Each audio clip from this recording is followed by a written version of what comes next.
All right, I got about 12 o'clock on my phone, so we'll go ahead and start. I know we've got a lot to cover today, and we have a very good guest speaker joining us, and we'll introduce Donald in just a second. Don't really have anything new to say as far as ISA business goes for New Orleans section. This will more than likely be our last technical seminar for 2021.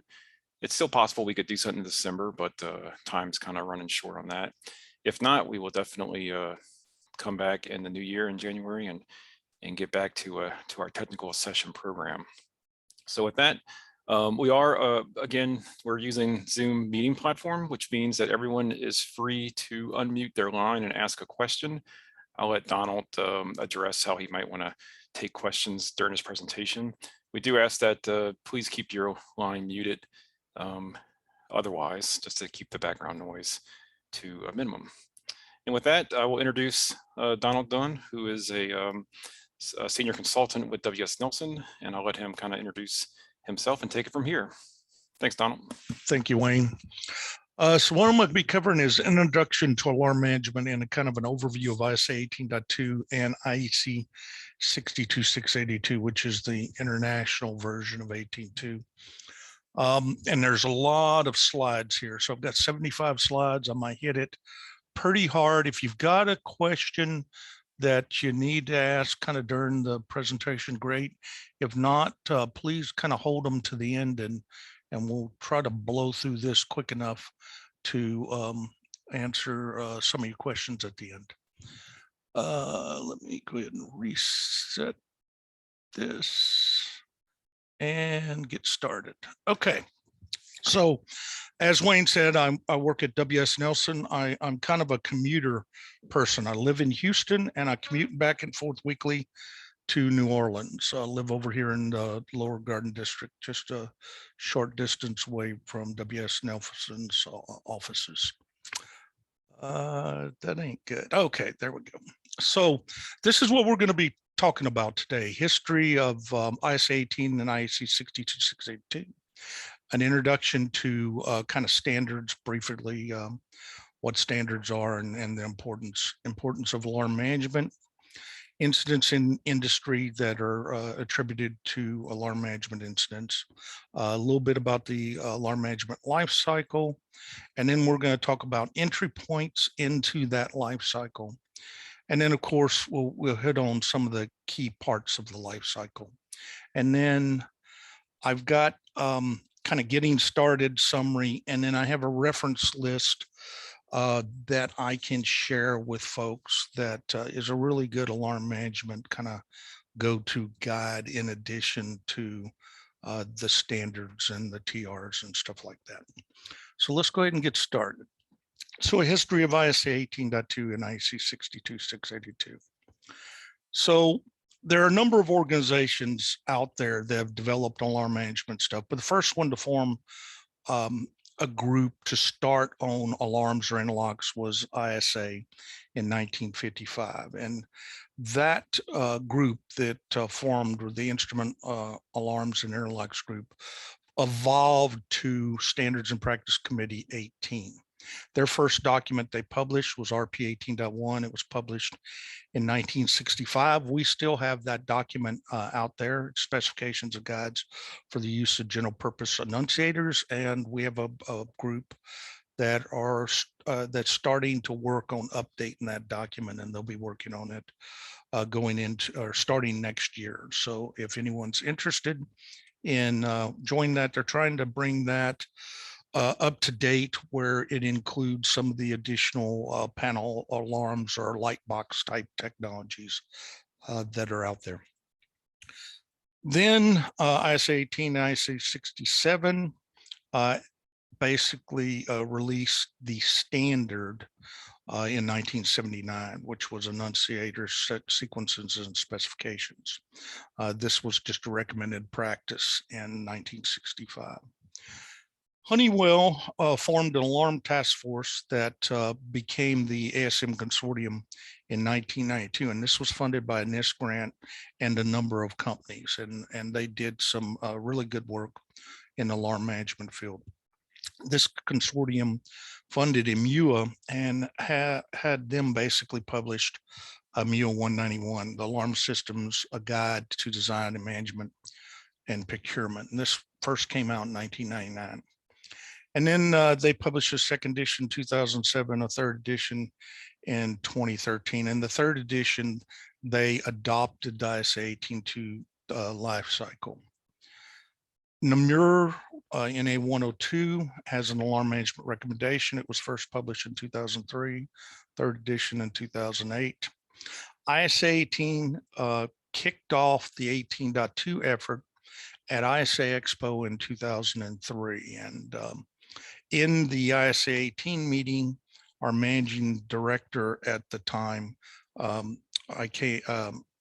Ican, led that meeting because the chair who chaired it, I forget the lady's name, was not supported anymore by our company. And so they were looking for a new chair. And Erwin approached me about chairing the committee. After the meeting, he said I was the longest standing ISA 18 member who had been participating in 18 for about 4 years at the time. And he said that was the longest standing person in attendance. I had been sitting next to Nick Sands during the meeting, and we got to know each other during the hour-long meeting. And I said I'd happy to co-chair it if this guy right here is one to co-chair it with me. And so that's how we kind of started off on our odyssey of leading the ISA 18 effort to publish an alarm management standard. In 2003, ASM privately released its ASM Consortium Guidelines on Alarm Management, and it was later published in 2009.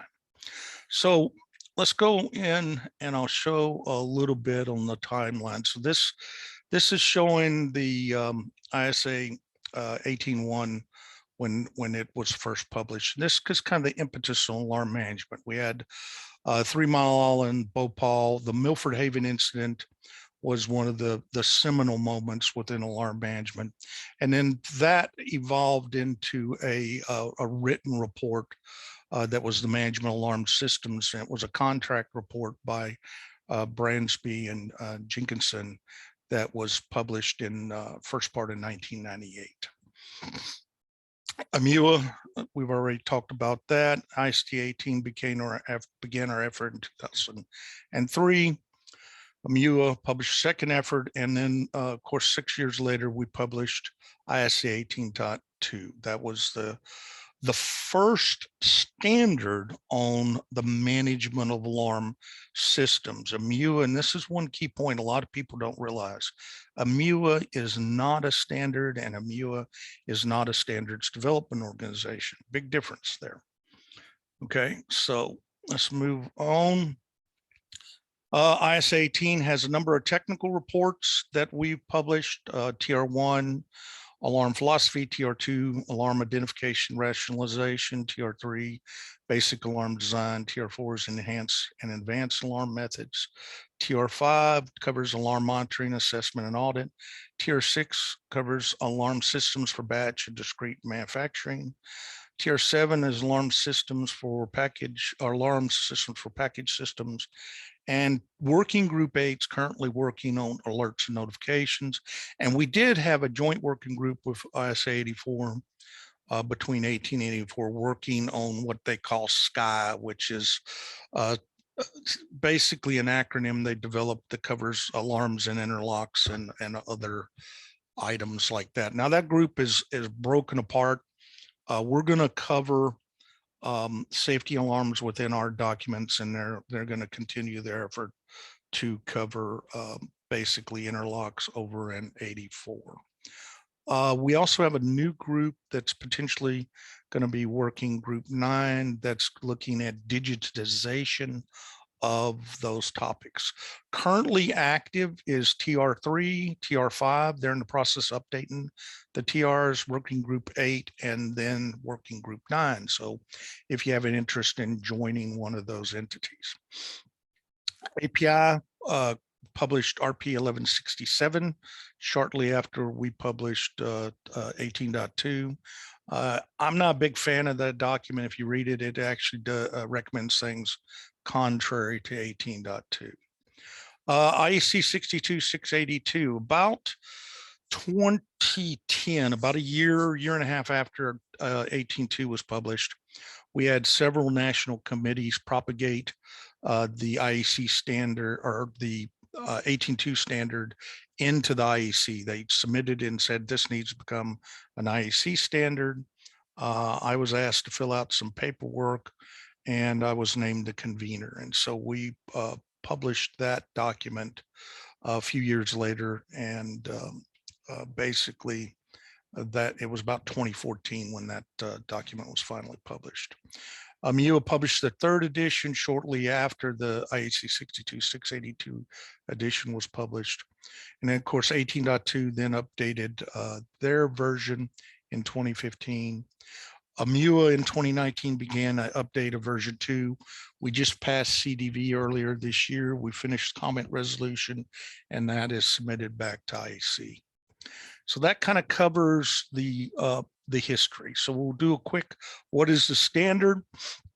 And the big things to remember, I was talking about ISA 18 standards, technical report standards cover the what you shall do, and the technical reports and other documents like that tell you how to do it, right? So again, standards are not again, but standards are voluntary documents. These are put together by typically volunteers, people in both industry and user groups.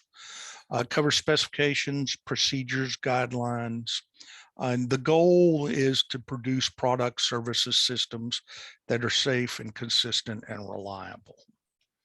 So standards are developed by what we call standards development organizations, or SDOs, but they can be adopted by regulatory bodies like OSHA, EPA, HSE, and other entities like that. And if they're adopted, they can become enforceable. This is a list of a number of different SDOs out there. Standards are everywhere, and they play a very important role in our global economy. So, you know, a lot of companies, you know, kind of wonder what's the value of participating. Well, the value of participating is making sure that, number one, you conform with the standards, and number two, that standards don't negatively impact your organization. That just covers what the acronyms are. So that's at the bottom. So key SDO principles. These are the key principles. So number one, we produce voluntary standards that may become regulation. We must follow 5 imperative principles: due process, openness, consensus, balance, and the right of appeal. The types of standards that we write are typically based on the preponderance of shall, should, and may.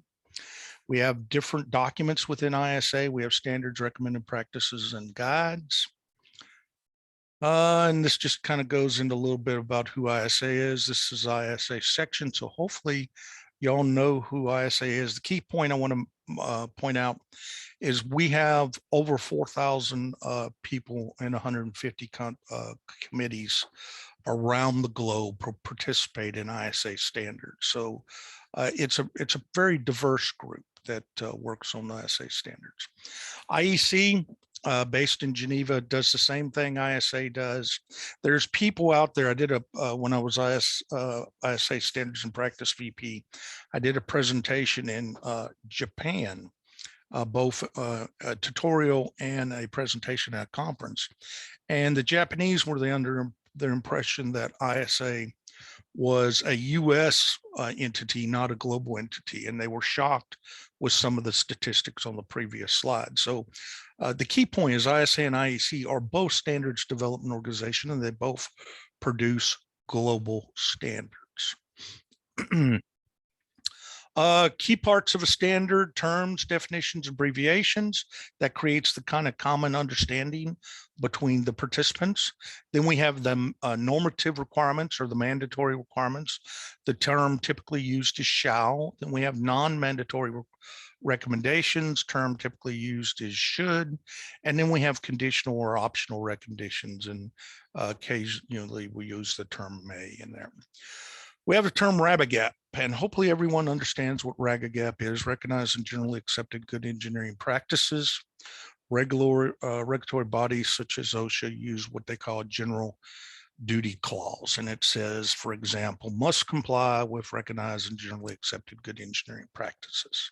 This is what gets you in trouble if you have an incident in your facilities. If you're not following RAGAGAP, then what you need to do is basically justify what you're doing is as good as what the industry standards recommend. Standards developed based on this principle. This is a key point here, and a lot of people don't understand that. Standards specify the minimal, not the optimal, not the most efficient or the most effective way to do something.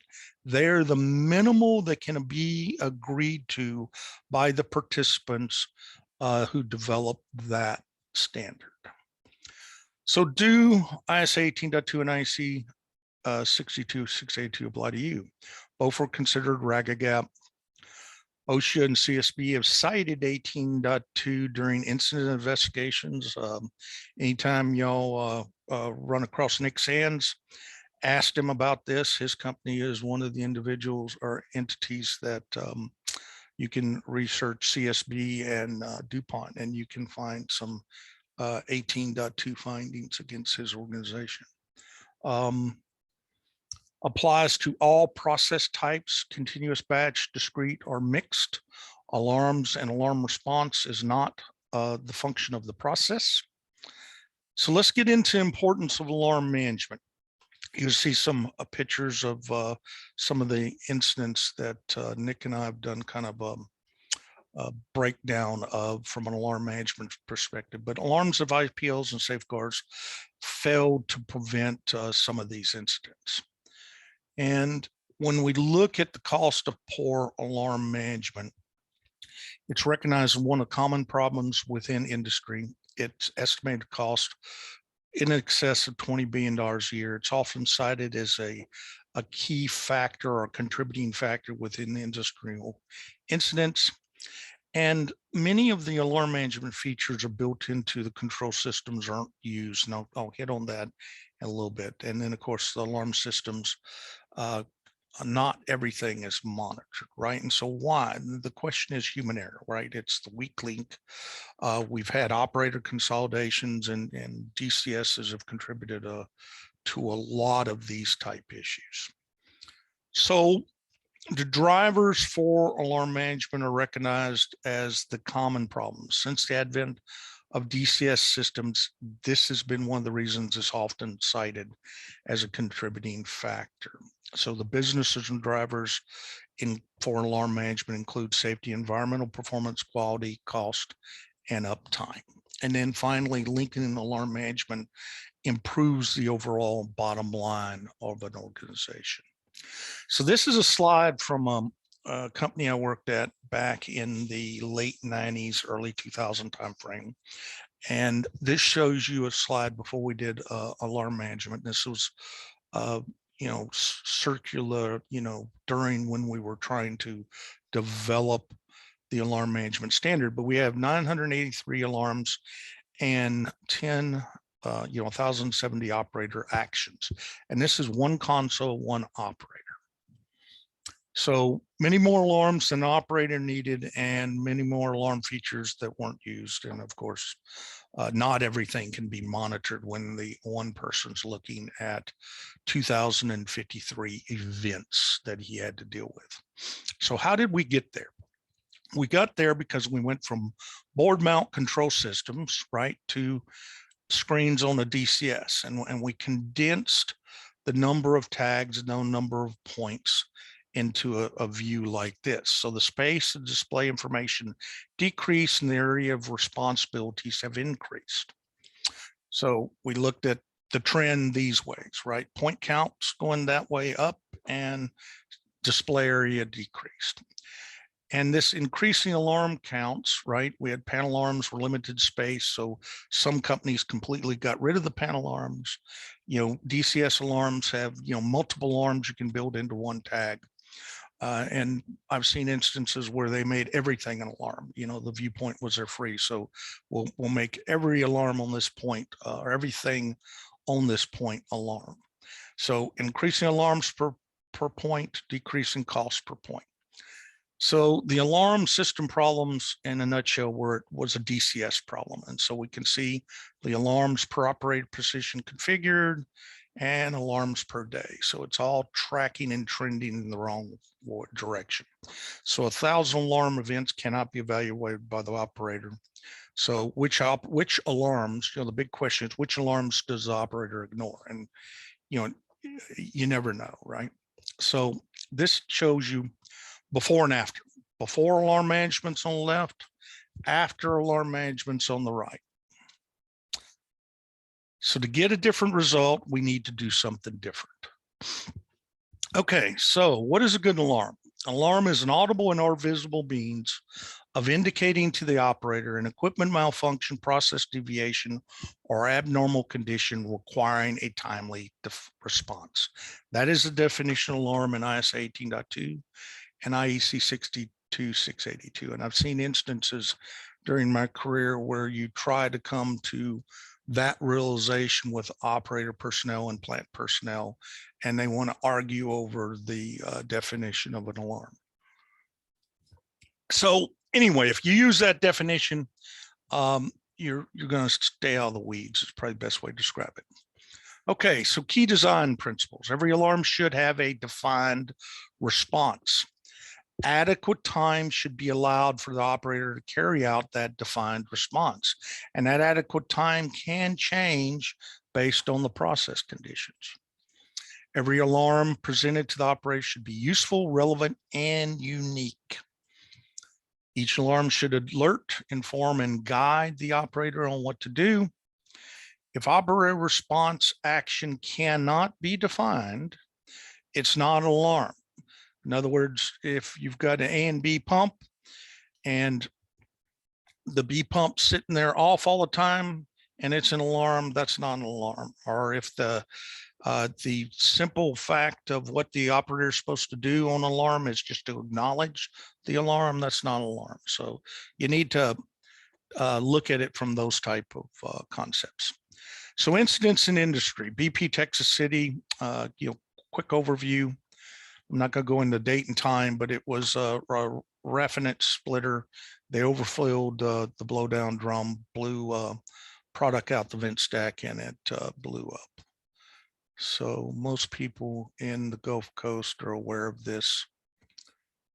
We're going to skip on through everything that I wanted to stay at the bottom. So at the bottom, they had issues with alarm, right? Alarms didn't sound, and it was based on several items, issues with instruments and some other items like that. So column pressure spiked and drum high level alarm didn't sound, and the vapor cloud killed a bunch of people. That's pictures actually from the site. This is the trailers where most of the individuals actually were the fatalities happened at the site. So BP Texas City. So if we, and that's one of the things Nick and I have done is we've done some papers where we break down CSP incidents and we look at it. So the restart of the isomerization unit after turnaround led to a release, killed people.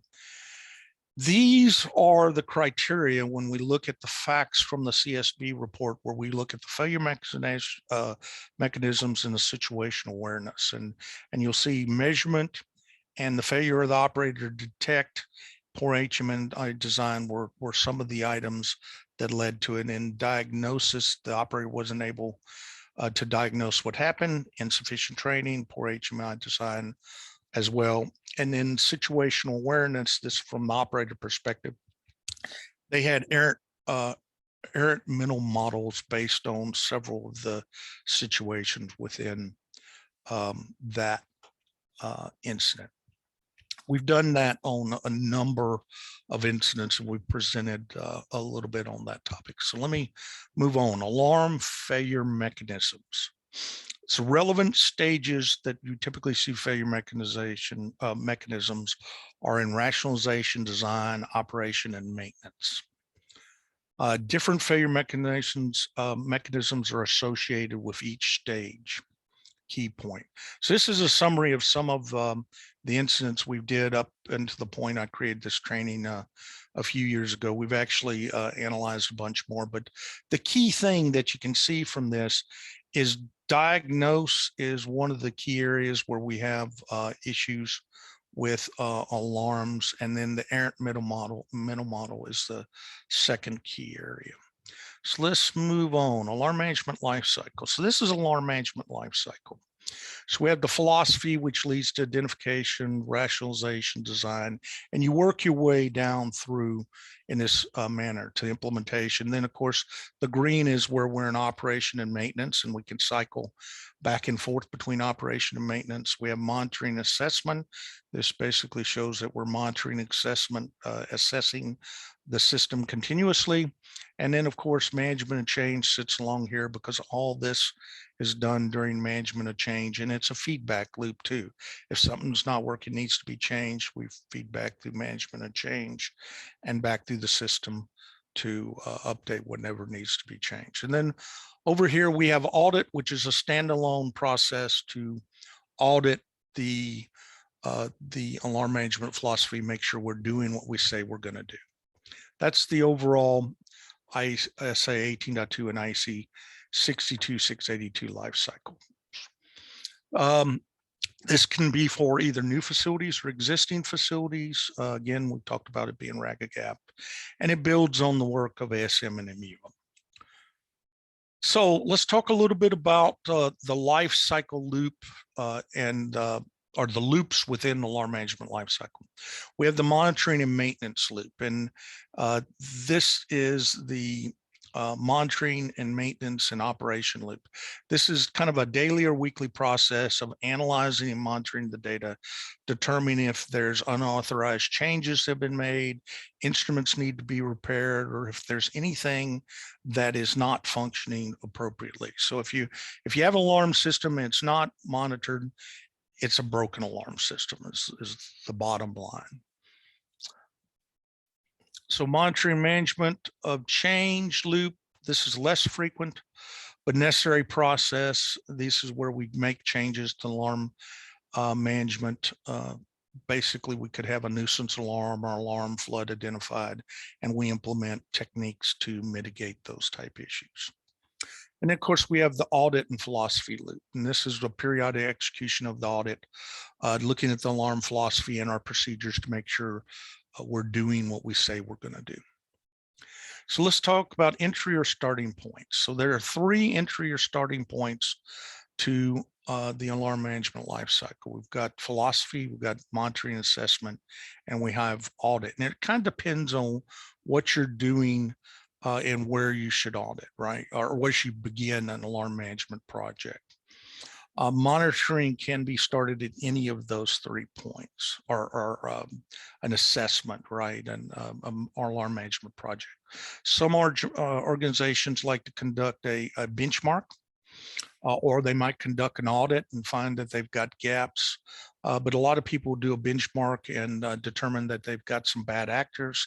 They'll go in and mitigate the bad actors and use that as a basis to move on into a more detailed alarm management philosophy or project. And then I want to hit on one thing. It's very important that you develop a philosophy. Without a corporate philosophy and or a site philosophy, it's very difficult to maintain an alarm management project or alarm management, the metrics that need to be implemented on a long-term basis. So philosophy, we'll talk a little bit about philosophy. This is your overall guide to the alarm management activities, either at the corporate level or the site level. Some companies do a complete corporate level philosophy, and then the sites have a little bit different philosophy because the philosophy is written site specific or unit specific. A written philosophy is required by the standards, and this is necessary to maintain alarm systems over time. Typically, it's the first step for a new facility. That's your starting point, developing your alarm philosophy. In a existing brownfield facility, the monitoring, assessment, or audit's typically your first step. Existing plants typically don't start with this step, and it's required within 18.2 and IEC 62682. Key deliverables are definitions, performance goals, roles and responsibilities, and of course the methods that you're going to use for rationalization activities. So purpose of philosophy is provide guidance overall for a consistent, safe approach to alarm management. And then without alarm management philosophy document, alarm system improvements are not sustainable. And I said this, alarm philosophies can vary per site. Identification is the next stage of the alarm management lifecycle. This is where we identify potential alarms through multiple different processes. And you're literally just throwing out all the potential alarms that you can have. This is not the stage where you go in and determine whether it's an alarm or not alarm. You just throw them all out in the bucket, and then we work to determine if they're an alarm in the next stage of the life cycle. Potential alarms are potential alarms until they are rationalized. Alarms are not prioritized during identification either. Highly managed alarms should have documented identification source. So if it's a highly managed alarm, you need to identify where it came from. Very important. Rationalization is the next step in the process. This is where we take the potential alarms that were identified, we review them, we rationalize them, and we document them. We do classification and prioritization are two of the steps in the rationalization process. This is the most important step of the entire life cycle. And this step, if not done properly, can lead to many of the items that you saw in the breakdown of the CSB reports.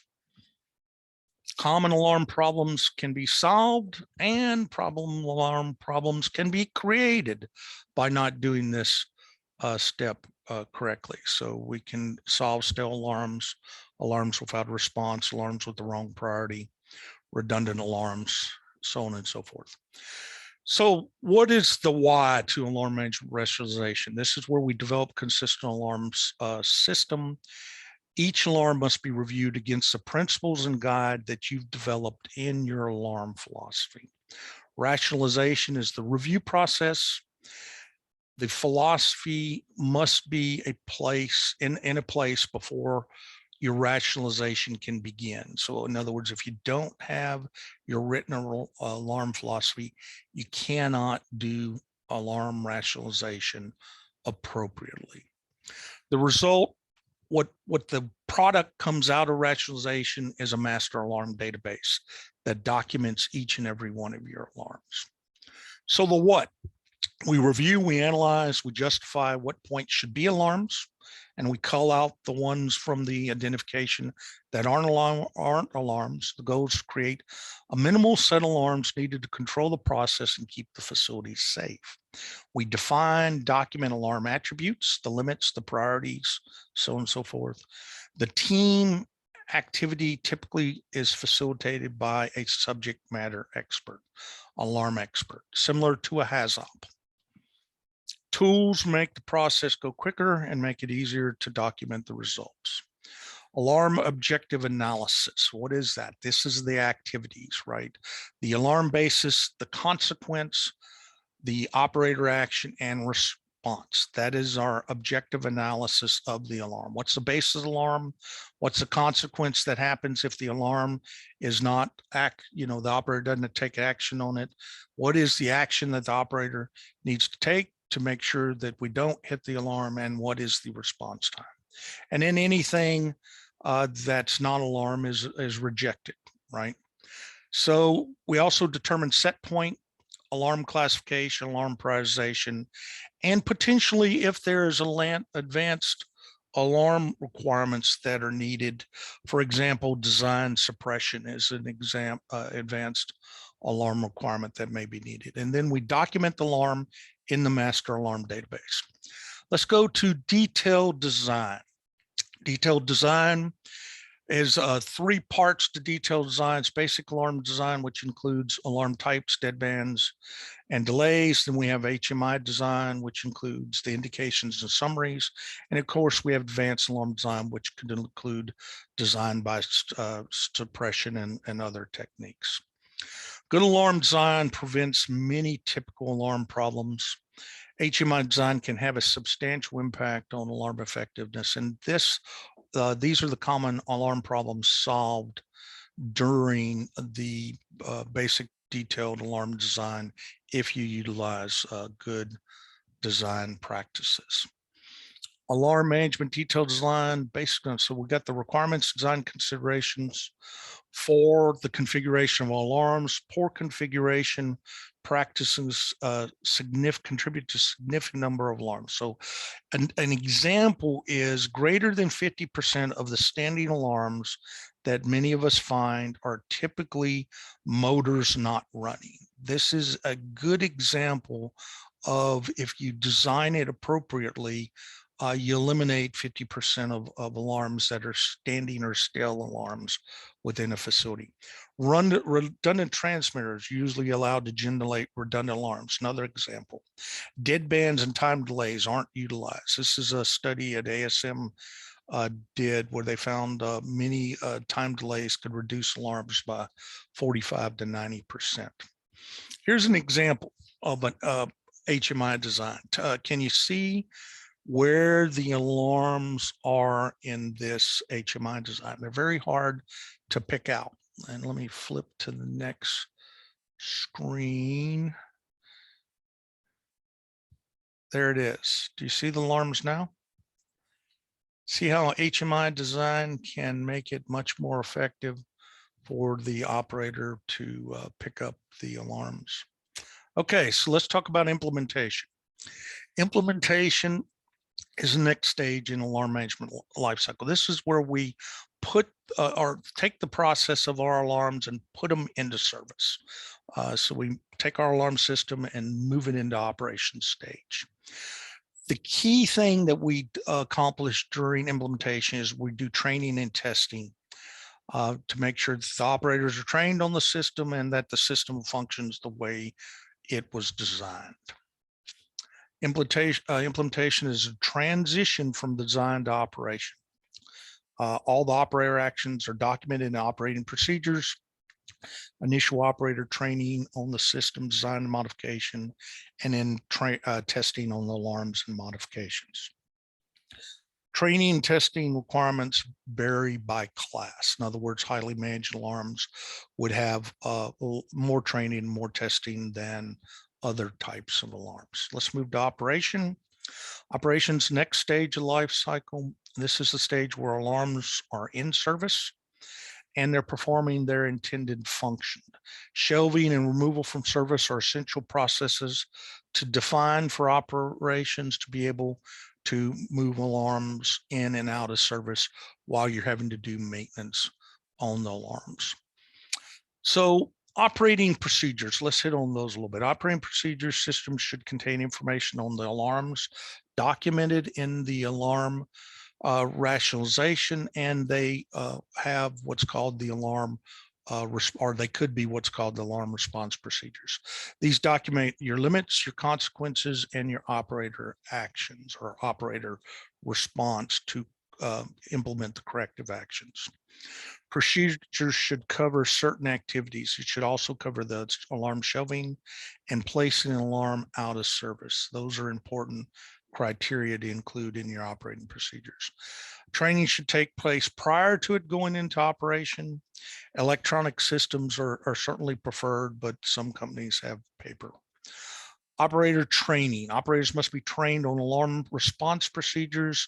Operator must know or find the corrective action for each alarm. That's important. Refresher training should be conducted on appropriate frequency. And then training requirements, as I mentioned earlier, vary by class. And then finally, training should be part of the overall operator training program within the different facilities. Operators must be trained on the alarm system design, what the alarm priorities are, what the alarm indications, and how to navigate through the system, where the alarm summaries are, and the methods to do alarm suppression. Let's talk about maintenance stage of the life cycle. The alarm management maintenance stage is step where we take an alarm out of service for repair, replacement, or testing. Testing and return to service are key activities in the maintenance stage. And then we move to the monitoring and assessment stage. Monitoring and assessment stage is the stage where we are constantly tracking the alarm system performance and objectives in the philosophy. It's and as I mentioned before, an unmonitored alarm system is almost always a broken alarm system. Monitoring is the most important stage of the life cycle. It runs concurrent with operations and maintenance. And then this is the alarm state changes are tracked from both operations and maintenance. So when you switch back and forth, your monitoring system is going to track when you're making those changes back and forth between those states. Here's common problems that are solved with good monitoring and assessment. So alarm management, monitoring, assessment metrics. Here's some examples of metrics that should be defined in your philosophy. Alarm rate, alarm frequency, high priority alarm frequency, stale alarms, standing alarms, shelved and out of service alarms, and alarm priority distribution. The goals is to have a value for each one of those metrics. What's acceptable to your company and what's not acceptable to your company, where you need to implement something to make changes to bring it back in conformance. You need action limits. What's the action limit for each metric that alerts that the alarm system owner has an issue and when they need to start taking action. Here's some examples of metrics that are in there. We tend to follow what's in EMUA, but this is kind of examples of some metrics in other industries as well. So when we look at monitoring, assessment, and guidance on metrics, the question is how many alarms is too many, right? So one alarm per minute is 1,440 alarms per day, which is 60 alarms per hour. Okay. So when you think about it from that standing, so one alarm per 2 minutes is 720 alarms per day, or 30 alarms per hour. And then one alarm per 5 minutes is 288 alarms per day, 12 alarms per hour. And of course, one alarm per 10 minutes is 144 alarms per day and 6 alarms per hour. So it gives you kind of a view of what's acceptable and what's not acceptable. So there's also guidance. This is some of the guidance which is in EMUA 191. So management of change is the next stage of the life cycle, and this is where we do the authorization for a modification alarm system. Each change is reviewed and approved prior to implementation. MOCPC should be used for changes as alarm set points, alarm additions, removals, and advanced alarm management type changes as well.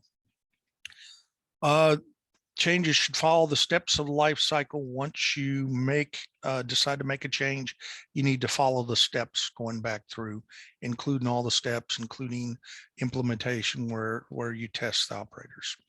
OSHA CFR 1910.119 discusses in MOC employees shall assure the following considerations are addressed prior to any change: technical basis for change, impact of change on safety and health, modifications to operating procedures, necessary time for a period for change, and authorization requirement for change. Required except for replacement in kind, very important. I've been at companies where they felt changes to alarm systems was replacement in kind, did not need to follow MOC, which is unfortunate because those same companies had alarm management issues. So audits, the last stage we're going to cover in the alarm management lifecycle. It's the periodic check of your overall alarm management process to make sure that you're following your philosophy. It determines if the alarm system is meeting design objectives and that you're following your procedures. The audit drives changes to the philosophy. You may find there's something in here that you're not following and you need to update the philosophy. Audit is standalone, not connected to the other life cycles for a reason. Benchmarking is a type of audit, but audits can be different scopes and lengths. I've been at companies that do an operational excellence audit, which is a very expansive audit, covers everything, and audit, doing the audits of the alarms, which is just a small component of that. Okie doke, let's move on. Getting started in summary. So again, the starting process is either starting from scratch, doing a philosophy and working from there, or you could do an audit and find you've got issues, gaps, or basically getting a alarm management monitoring package and monitor your system and determine if you've got some bad actors and start mitigating bad actors to develop a process to mitigate them. So you develop your philosophy, install a monitoring package, benchmark your system. Don't start improvement without measurement. In summary, alarm system is a key indicator of operational excellence. Improve alarm management, improve safety, reliability, efficiency. Don't wait for incidents, design for performance of your alarm system, and use the lifecycle approach to your alarm management. Thank you. Told you we had a lot to cover. Oh, that was Any questions? Impressive that you got that done in 45 minutes, actually. Done. Yes. If 15 minutes left for questions, either put them in the chat or unmute and ask live. Yeah, y'all don't want to know how many times I've given that presentation. So yeah. it was, yes, well rehearsed. Can y'all hear me? Yes. Hey, this is Arthur. You mentioned in the current thinking that an alarm needs to be something that's abnormal. And I've dealt with a lot of instances of old systems as well as new, where alarm just means something changed. It could mean even like return to normal, would still show up as an alarm on the screen or in the printed log, or even something that would denote that an operator has logged into the system or logged out of the system. All those things are tracked the same as building on fire. Yeah. So does the current thinking of standards or whatnot address the idea of segregating things that aren't really abnormal from either the real-time display and, in my case, more importantly, the recorded log? Is there any distinction now? Yeah, and what we've done, that working group 8 that I mentioned earlier, that group is working on what's called alerts and notifications. And everything that you just described that doesn't require an operator action to mitigate an abnormal situation will fall into the bucket of alerts and notifications, right? And alerts and notifications could go to a host of different entities, not just an operator, right? It could go to maintenance, could go to engineering. If you're in the pharmaceutical industry, it could go to QA/QC. So that group is currently working on what to do with alerts and notifications. Now key point though, from an alarm management perspective, you want to minimize the number of alerts and notifications that operator is having to deal with, because that takes away from his time that's required to make sure that the unit, if it has an abnormal situation, that the time is required for him to address those types of situations. Doesn't events also address that? Alarms and events. I've seen several people utilize events now as just a way to record that data and not necessarily notify on it. You can do that as well, where in the system it tracks it in the background, and the operators doesn't have that information displayed to them. That that's a way to do that. There, when you look at some of the packages that are strapped on to control systems, the alarm management software. They do a lot of that type stuff in the background, and they can do notifications of third parties as well on some of those systems as well. Any other questions? You're a quiet group. I got pelted with questions when I did this for the Birmingham group. Like we said in the beginning, they're usually well behaved, but All right, I got another one. The is there any standardization of the data storage related to alarm management? Sometimes I have to deal with systems of all kinds, and the way the data is being stored is all over the place. And I have to put it in spreadsheets to normalize it so I can understand it. Very Standards good. address anything related to storage of historical data? Yeah, very good point. And the question is currently no. Within the standards or technical reports that are produced, but Working Group 9, we've got a new entity, and we've got a gentleman who's worked with Nick and I in IEC 62682, who came across that exact problem trying to implement alarm management across stat all over in the EU. And so he made a recommendation earlier this year to create a effort on digitization of alarm management, and they're kicking off that effort in the next couple of months. So if that is something you're passionate about, it'd be a good idea if you're interested in getting engaged in that effort, because that's what they're looking at doing, is trying to create a framework of what's recommended in that space to make it easier, both from a manufacturer perspective and an end user's perspective. sorry, that's what you get for raising your hand. You get voluntold to help there. Well, I mean, it's pretty neat, right? That if you see that as a big issue, get engaged, and at a minimum you can just get on the reflector for that group and look at the emails and the communications and the drafts and provide input electronically. That it doesn't take you showing up to meetings around the globe. You can participate completely virtually. We've done that now for almost 2 years on all the standards that I'm active in across all the STOs. So, it gives you an opportunity to provide feedback in lieu of the other side of the coin, where the standard's implemented and you're cussing it because you don't like it, right? So, anyway. Yeah, I'd be interested in finding out about that. Okay. I've got a lot of experience that might be useful to the people that are making decisions. Shoot me an email, donald.dunn@ieee.org. That's the easiest one to remember. I've got too many other emails. Or Wayne has my email. If you've got Wayne Yep. can forward it to my, or Yeah, connect you to my company email. I'll send it to you, Art. But I can connect you with the individuals that are leading that effort.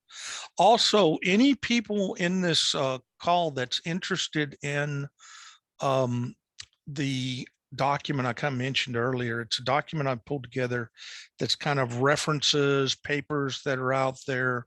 It's everything about alarm management. It's just a good document to have. If you're interested in that, just get a hold of me through Wayne, and I'll forward that back out to you.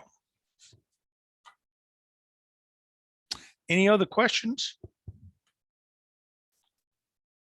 Donald, can you talk about kind of typical teams that are put together when you go into alarm management? Kind of what does that look like as far as the team members and ideal team members to be involved? Yeah, so I called those slides out. This actually, if you go to Udemy, I actually did one of the ones that are a paid alarm management presentation. It's like 10 modules, and I don't know, close to 300 slides, but those were some of the slides I culled. But you need a facilitator, and facilitator needs to be an alarm management subject matter expert, right? And it can be someone within your company. DuPont's a good example where Nick Sands is at.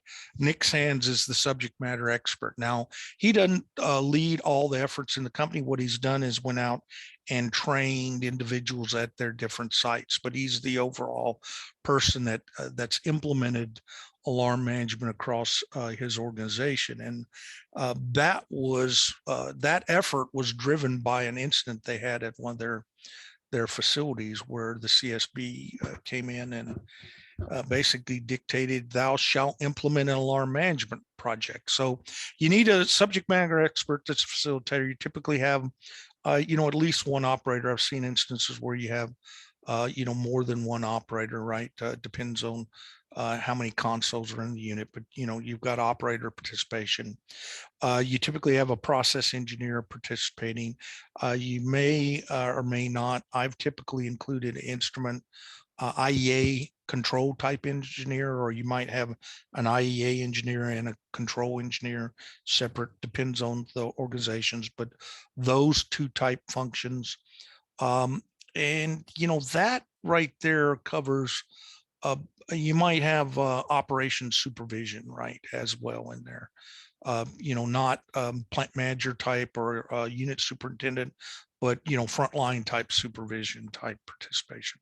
So that kind of covers what I've typically seen participating in the rationalization effort. That answer the question? Yep, it did. Thank you very much.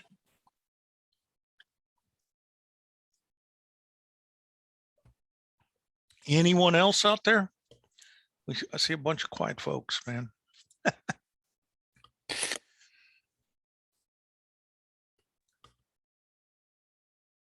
All right, well, we'll give a last call for questions. We've got about 4 minutes left.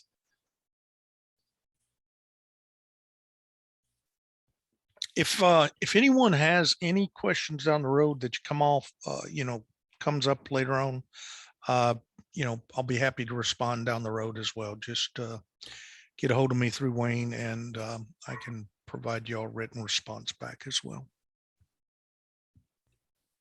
Sounds good. All right, well, with that, we'll wrap it up. Donald, I want to thank you for taking the time to present for us. It was a great presentation, and really appreciate that. And we also thank everyone for attending. And like we said, this will probably be our last session for the year. So we'll just keep an eye on the email. We'll get back at it after the first of the year in January. Thank you, Wayne, for the opportunity. Everyone have a good day. Yep, thank you. Thanks. Great presentation.